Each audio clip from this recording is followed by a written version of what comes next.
नमस्कार सर। सत्साहिब जी, सत्साहिब। क्या नाम है जी आपका? मेरा नाम धर्मवीर दास है जी। क्या काम करते हैं आप? जी मैं जेल वार्डर हूँ, जेल डिपार्टमेंट में नौकरी करता हूँ। कहाँ के रहने वाले? मेरा गांव कंडेला, जिला जींद, हरियाणा का निवासी हूँ जी मैं। संत रामपाल जी महाराज की शरण में कैसे आए? ये बहुत लंबा प्रकरण है, इसको मैं थोड़ा विस्तार से बताऊँगा आपके सामने।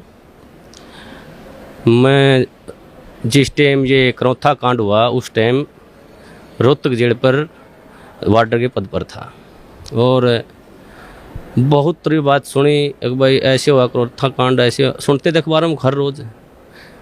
तो बड़ा दुख हुआ ये बातें सुनकर, भाई ये संत सभी ऐसे ही करते हैं। तो फिर कुछ दिन के बाद पता चला भाई संत रामपाल जी महाराज रोहतक जेल में आएंगे।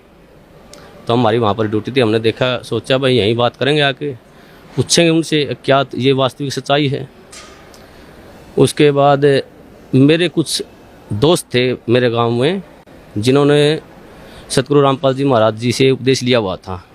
तो मैंने उनके पास जाकर कहा भाई तुम्हारे गुरु जी तो ये देखो अखबारों में ऐसे आते हैं, इनके बारे में बहुत बकवास ऐसे करते हैं। वो न बोले नहीं भाई हमारे गुरु जी ऐसे नहीं करते। लेकिन मेरे विश्वास नहीं हुआ इस बात का। तो एक मेरा दोस्त जो गांव में केबल का वैसे स्कूल का प्राइवेट स्कूल है, गांव में केबल चलाता है वो, मैं उसके बाहर खड़ा होया, उससे मैंने बहुत गलत बातें की उसको। अगर भाई तुम्हारे गुरु जी ऐसे करते मैं तुम्हारे आता नहीं। उन्होंने बोला भाई एक बात बता, मेरी माँ पागल, एक्चुअली उसकी माँ पागल थी, अपने कपड़े उतार कर फेंक देती थी। उसका पिताजी इतना शराबी था कि सारा गांव के बच्चे उसके पीछे लगे रहते थे।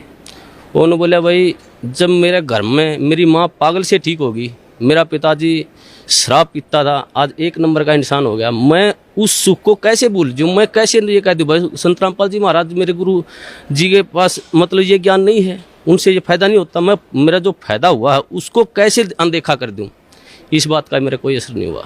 मैं उसको कह के उन्होंने बोला अरे चाह तो पीता जाए। मैं बोला नहीं भाई मैं चाह नहीं पीऊँगा, मैं चला गया। तो फिर उसने मेरे पास फ़ोन कराया कि भाई हमारे गुरुजी आपके पास जेल में आ रहे हैं, आप उनको शिष्टाचार से बातें करना, आप कदे आप पाप के भागी हो जाओ। एक मेरा बड़ा भाई ओम प्रकाश नाम है उसका, उससे भी पहले वो करौथा कांड में सह परिवार जाया हुआ था, उसको भी मैंने फ़ोन पर बहुत ज़्यादा बातें की, भाई तुम्हें वहाँ क्या करने गया था, आज फंस गया। वो थी ये कहा फ़ोन पे मेरे को अगर भाई मैं तुम्हारे को ही छोड़ दूंगा, मैं गुरुजी को नहीं छोड़ सकता। फिर भी मेरी बुद्धि ने काम नहीं करे, भाई एक भाई ये कह रहा है भाई तुम्हें ही छोड़ दूंगा, गुरुजी को नहीं छोड़ सकता। फिर भी मेरी बुद्धि ने काम नहीं कराया, मैं भाई ये तो पागल हो गए। उसके बाद फिर गुरुजी जेल में आए। जेल में आने के बाद वो दिन बहुत, मैं उस दिन को बहुत खुशकिस्मत मानता हूँ कि उस दौरान मेरी जहाँ पर गुरुजी बंद थे वहाँ पर मेरी ड्यूटी लगी हुई थी।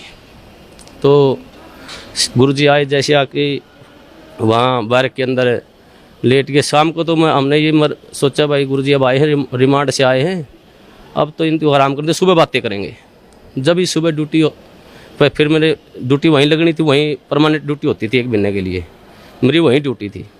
उसके बाद गुरुजी यहाँ से सुबह जैसे ही गुरुजी को मैंने नज़दीक ही गया, गुरुजियों ने मेरे से पूछ लिया अक भाई हवलदार कौन से गांव का है तू? माँ जी मैं कंडेला गांव का। गुरुजियों ने कहा भाई कंडेले के तो बहुत भगत हैं मेरे। माँ जी हाँ बहुत भगत हैं। हाँ गुरुजी संत रामपाल जी महाराज ने मेरे ही बड़े भाई का नाम ले दिया, एक ओम प्रकाश है भाई मेरा कंडेला का बहुत बढ़िया भगत है।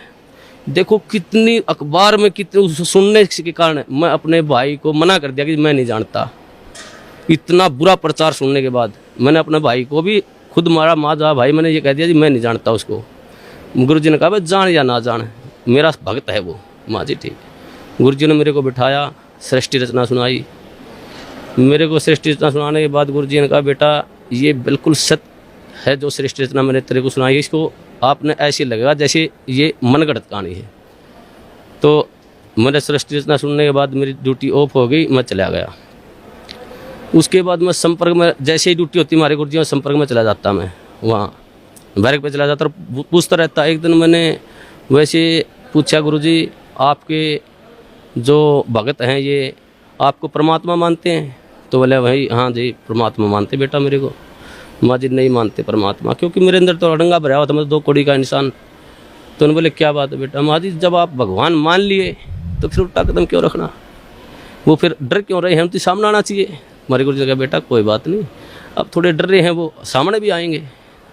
तो ऐसे हर रोज़ मैं गुरुजियों से पूछता जी ये जो आप मार्ग बता रहे, ये रोड़ा क्यों हुआ, क्या कारण था इसका। तो गुरुजियों ने बताया बेटा ये सत्तर प्रकाश पुस्तक पर रोड़ा था सारा, मैं प्रोजेक्टर पे दिखाता था इसको, और ये जितने भी आर्य समाजी हैं, ये आचार्य बैठे हैं, ये इसको बेच कर रोजी रोटी बना रहे हैं।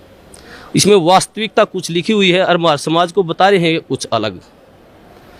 तो उस बात पे ये रोड़ा था सारा। तो मैं एक इस परोपकार का ये काम कर रहा हूँ, ये भक्ति विधि सही बता रहा हूँ। मैं कहने लगा जी इस पृथ्वी पर ऐसा इंसान कोई नहीं जो परोपकार के लिए निस्वार्थ भाव से कार्य करता हो। तो गुरुजी ने कहा बेटा ये दास है। तो उस टाइम मेरे वैसे तो मन में अड़ंगा भरा था, मेरे गुरुजी ने कही, मेरे उस बात का विश्वास माँ जी मेरे ये बात जचती नहीं। तूने बोला बेटा जचो या ना जचो, मैं तेरे को जो बता रहा हूँ ये सत्य है। तो उस प्रभाव से मैं गांव में जो मेरा दोस्त केबल चलाता था उससे कहने लगा मैं तू कैसेट चढ़ा कर गुरुजी ज्ञान में ज्ञान, तो तत्व ज्ञान संदेश की कैसेट थी, उसमें जैसे मैं हर रोज़ घर जाता रहा तो वो कैसेट चलवा देता। एक दिन मैं कैसेट सुन रहा था, रात के 9:30-10 बजे का टाइम था। तो एक कैसेट इतनी मार्मिक कैसेट थी, उसमें मैं क्या बताऊँ, मेरे गुरुजियों के लिए मेरा हृदय फाट गया था।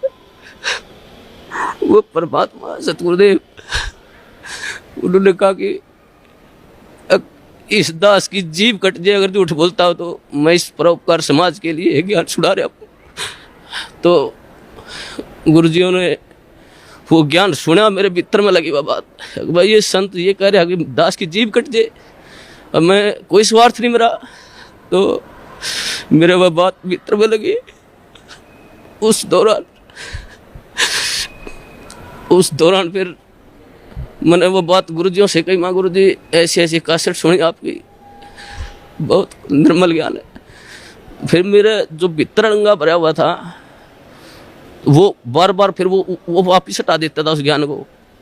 एक दिन रात को 2 बजे मेरी ड्यूटी थी, मैं गुरुजियों के पास गया तो गुरुजियों ने फिर बिठा के मेरे को कहा बेटा ऐसी भक्ति करनी चाहिए परमात्मा की। तो गुरुजियों ने जो सुनाया सारी भक्ति बताने के बाद कहा बेटा आई तेरे कुछ समझ में बात।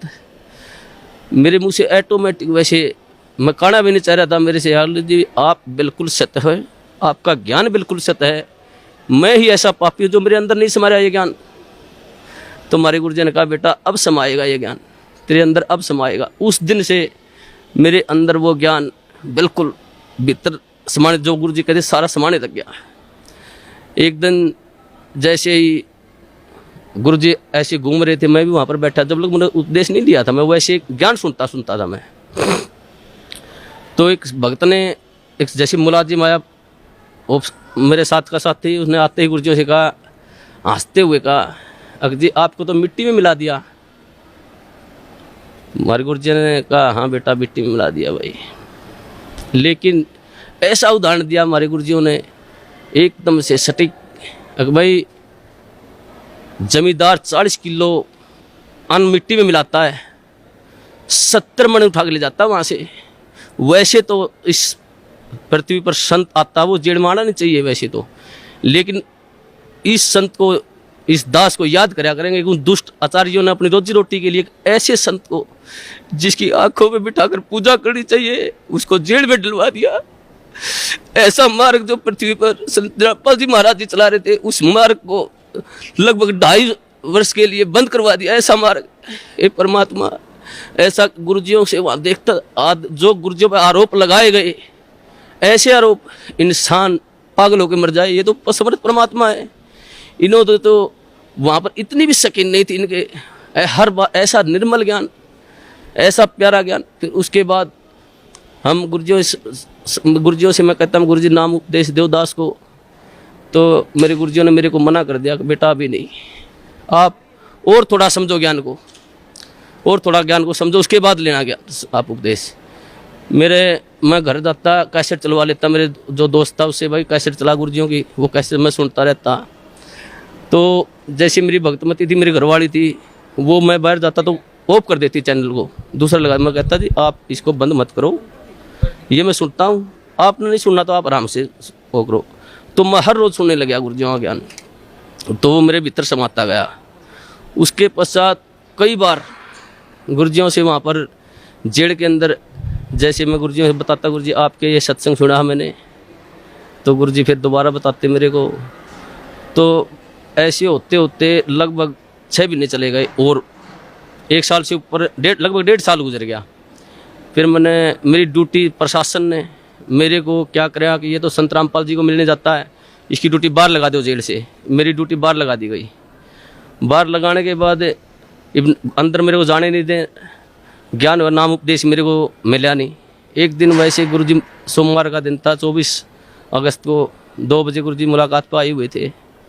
उन्होंने आने के बाद मैं जैसे ही मौका लगा कर डोडी में चला गया और मैंने ऐसे गुरुजियों की तरफ ऐसे आदर भाव से प्रणाम किया। गुरुजी ने इशारा कर दिया मेरी तरफ, बेटा इधर आ जाए। मैं चला गया।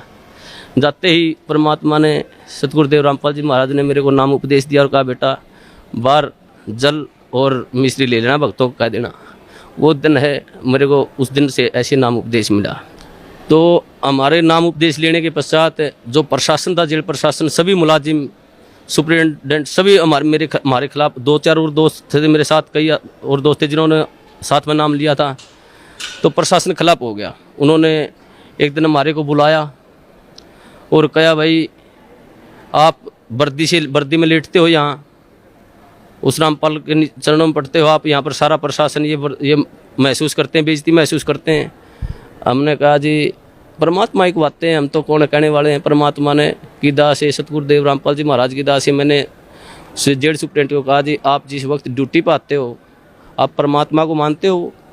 तो वो कहने लगे जी मैं मानता हूँ। उस सुप्रिटेंडेंट को मैंने कहा कि जी आप जब घर से आ रहे हो तो रास्ता मंदिर पड़ता हो तो आप वहाँ झुको नहीं, कि उसके प्रणाम नहीं करोगे? जी बोले भाई मैं करके आऊँगा प्रणाम। तो मैंने कहा जी हमारे तो परमात्मा सतगुरु रामपाल जी महाराज है, मंदिर भी हमारे, तो ये सब कुछ है जी, हम नहीं रुक सकते जी, हम प्रणाम करेंगे ही करेंगे। आप हमारे को सस्पेंड करो, डिसमिस करो, कुछ भी करो। तो उन्होंने बोले भाई ठीक है, तुम नहीं मानते तो करते रहो। तो ऐसे ही सारा प्रशासन का ये सिस्टम चलता रहा जी। उसके पश्चात जिस टाइम ये क्रोथा कांड हुआ, उसके पश्चात जब ये क्रोथा कांड हुआ था, हमारे पास डीसी ऑफिस से और एसपी ऑफिस से 2-4 मुलाजिम आते थे जेल पर, वहाँ पर पुलिस के। तो हम उनसे पूछते थे भाई वहाँ पर क्रोथा कांड ऐसे हुआ, आप वहाँ थे, मौजूद थे वहाँ पर? वो कहते थे भाई हम वहाँ पर मौजूद थे, ये बातें सारी सच्चाई हैं। तो ऐसे वो हमारे को बता करते कि दोस्तों साथ में उठते बैठते खाते पीते थे वहाँ पर। फिर जब हमें ज्ञान हुआ, गुरुजियों ने बताया भाई ये सौदा अलग था, सत्यार प्रकाश का रोड़ा था, सच्चाई ये है। तो फिर हम उसे बहस करने लगे, भाई तुम वहाँ बताओ वहाँ पर ऐसे हुआ था और ये गुरुजी बता रहे हैं ऐसे, सच्चाई है ये। तो एक दिन मैं उनसे ऐसे बहस कर रहा था, भाई तुम झूठ बोलते हो। फिर एक मुलाजिम ने मेरे को बताया, बोला भाई ये सत्य है, हम उस टाइम झूठ बोलिया कर दे, ये सच्चाई नहीं, सच्चाई जो तू बता रहा है ये है सत्य। जब मन में आए परमात्मा हे सतगुरुदेव ऐसे जुल्म ढाए उन दुष्टों ने, फिर भी समाज फिर भी देखो कितनी झूठ, एक दोहरा रोटी खाने वाला आदमी झूठ बोल रहा है, झूठ बोलिया कर दे एक भ्रमत करने के लिए। तो उस दिन से फिर वहाँ से फिर पक्की दिल में जज की भाई ये सारा जो समाज है झूठ है, गुरुजी जो करे हैं वो बिल्कुल सत्य है। उसके पश्चात हम गुरुजियों के साथ रहते थे, जाते थे, प्रणाम करते थे। प्रशासन हमारे खिलाफ हो गया, प्रशासन ने हमारे ट्रांसफ़र करवा दिया अम्बाड़ा, भाई तुम अम्बाड़ा चले जाओ कहने लगे वो। तो उससे हमारा ट्रांसफ़र होने से पहले की बात है, जैसे हम गुरुजियों से मिलते थे, जो प्यार होता है गुरुजी हमारे को, एक जैसे मेरे नाम उपदेश ले, मेरे मन में आता था मैं गुरुजियों के पास जाता, मैंने नाम उपदेश लिया, जैसे गया मैं, मेरे मन में आई एक भाई इतना अपने कभी पिता के पाँव नहीं पकड़े, आप इसके पास पाँव कैसे पकड़ोगे? मैं जैसे ही बैरक के नज़दीक गया मैं वापस चला गया। दूसरी बार फिर मेरे मन में प्रेरणा हुई, अगर भाई संत हैं तू मानता क्यों नहीं, पाँव पकड़ ले जाके। फिर जो गेट पर गया फिर वापस चला गया। तीसरी बार फिर मेरे मन में आई, अगर भाई तू जाता ही क्यों वहाँ पर, अगर जाओ तो पाँव पकड़ ले गुरुजियों के। तो मैं जैसे ही गेट में बढ़िया, गुरुजी खड़े थे वहाँ सामने, इंतजार कर रहे थे, वो तो जाने जाने परमात्मा। उन्होंने जैसे ही मैंने गुरुजियों चरण का हाथ लगाया, उन्होंने मेरे को छाती का लगा लिया ऐसे। वो अनुभव, जो सुख, जो गुरुजियों ने कहा बेटा अब मैं तो 2 साल और जेल में रह मेरे कोई सुख नहीं। मैं आया तेरे लिए था बेटा यहाँ पर, वो दिन आज भी याद आता। उस दिन तो मेरे ज्ञान नहीं था मुझे, परमात्मा ने ऐसी दया करी मुझ नीच पर, सारे परिवार पर। मेरे को, मेरी शादी को भी कई वर्ष हो गए थे, कोई औलाद नहीं थी मेरे। तो गुरुजियों ने, मैंने प्रार्थना की गुरुजी ऐसे ऐसे हमारे संतान ने, गुरुजियों ने कहा बेटा तुम दोनों नाम ले लो जब तुम्हारे संतान होगी, और तुम्हारे भाग्य में संतान नहीं है, परमात्मा खुद अपने कोटे से संतान देंगे तेरे को। तो उस दिन फिर भगतमती, मेरी भगतमती को भी मैंने कहा भाई ये परमात्मा आए हुए हैं, पूर्ण संत हैं, ये ज्ञान सुनो आप। तो वो सीडी सुनने लगी, उनको भी ज्ञान हो गया। फिर उसके पश्चात उसने भी फिर जेल में बने गुरुजी से प्रार्थना करी, गुरुजी भगतमती भी नाम लेना चाहती है, बोला बेटा बाहर सीडी पे दवा देना, मेरा आदेश है। उसने भी फिर नाम उपदेश दे दिया गुरुजियों ने, गुरुजियों के आदेश से बाहर। तो 1 साल के अंदर फिर हमारे परमात्मा ने अपनी कृपा से एक संतान, एक लड़का भी दिया। उस परमात्मा के क्या सुख गुना, इतने सुख दिए हैं मेरे को, इस परमात्मा की इतनी दया है। और सबसे बड़ा काम मुझे मतलब 2 कौड़ी का इंसान हूँ, मुझे भक्ति का क्या पता है। गुरुजी ने जो प्यार होता है, जो प्यार, वास्तविक प्यार गुरुजी ने दिया मेरे को, मुझे तो पता ही भी नहीं था प्यार क्या होता है। ये परमात्मा, ये जाने ये वो परमात्मा है, ये सारी सृष्टि के पालन करता है। ये पूर्ण संत कबीर परमेश्वर हैं, ये तो एक लीला कर रहे हैं यहाँ पर। हम 2 कौड़ी के जीवों के लिए ये भटकते रहे, एक आत्मा के लिए ये परमात्मा लाखों रुपए बाहर देते हैं। और ये समाज इसको कहते हैं ये बुराई कर रहा है।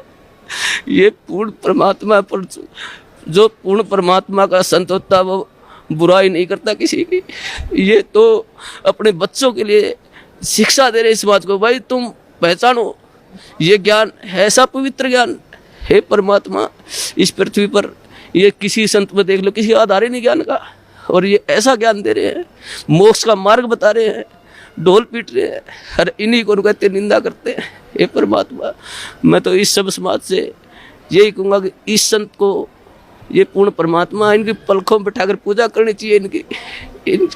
और सभी समाज से कहूँगा अपने और अपने परिवार को जितना भी जल्दी हो सके यहाँ पर सतगुरु बंदी छोड़ सतगुरु रामपाल जी महाराज की शरण में लाकर उनका कल्याण करवाए, और सभी भाइयों को बताएं बस वास्तविक ज्ञान वहाँ पर है। मैं यही कहना चाहूँगा। सत साहिब। धन्यवाद, धन्यवाद।